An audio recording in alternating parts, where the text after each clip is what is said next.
Please be seated. The opening ceremony will be presented by J.C.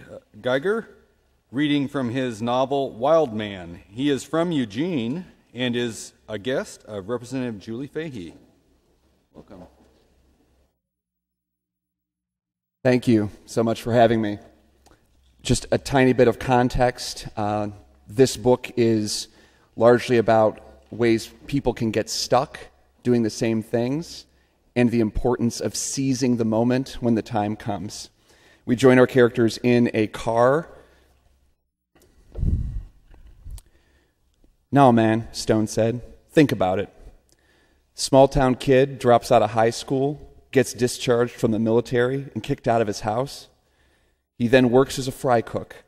He drinks too much, hangs out with unsavory characters, goes to jail, fade to black. That's the story. That's the wrong ending." "What? That's the perfect ending." "Not for you. Your story ends in Telluride," Lance said. "That's what you told me." Oncoming headlights flooded the car. In the wash of light, Stone looked like one of those old photographs, a young picture of someone's grandfather. The car went black. "Telluride," Stone said. "So let's go." "To Telluride?" Dakota asked. "Yeah," Stone said. "We got half a tank of gas and 2 packets of hot sauce." "I'm in," Lance said. "Don't tempt me," Dakota said. "My bag's packed. We just have to swing by the train song." "Nope," Stone said. "Can't swing by anywhere. It'll break our momentum.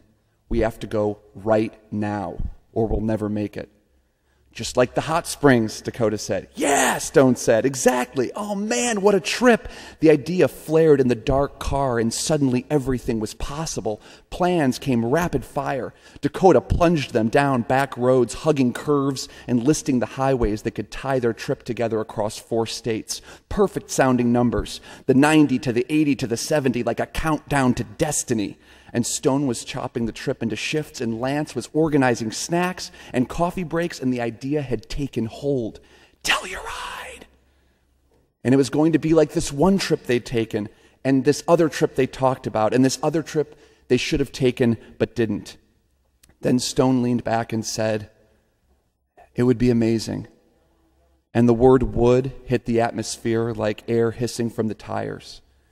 Dakota relaxed her foot on the accelerator, the conversation slowed, and the car was drifting back to the place it had come from, rolling downhill toward the float, then past it to a series of empty lots, clusters of trailers, a maze of steel siding and small yards, and yes, they would drop him here.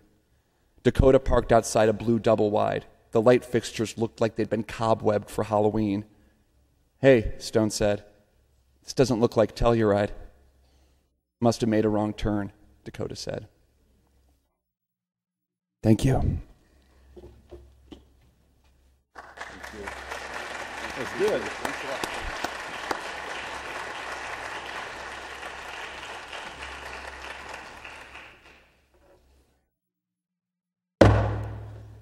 Courtesies, Representative Fahey. Thank you, Mr. Speaker. Colleagues, please join me in extending courtesies to my good friend Jeff Geiger, who I've known since we were about 12 years old, growing up in the same small town in the Midwest.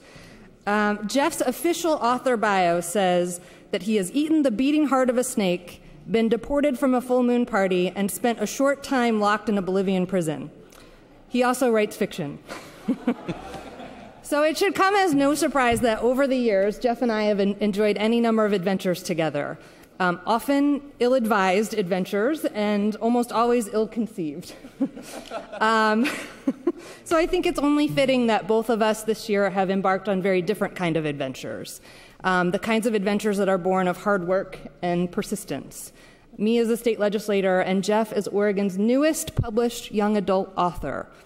The book that he read from today, Wild Man, is being published today, and I am so proud of him and so excited that he is here this morning representing Oregon's literary community.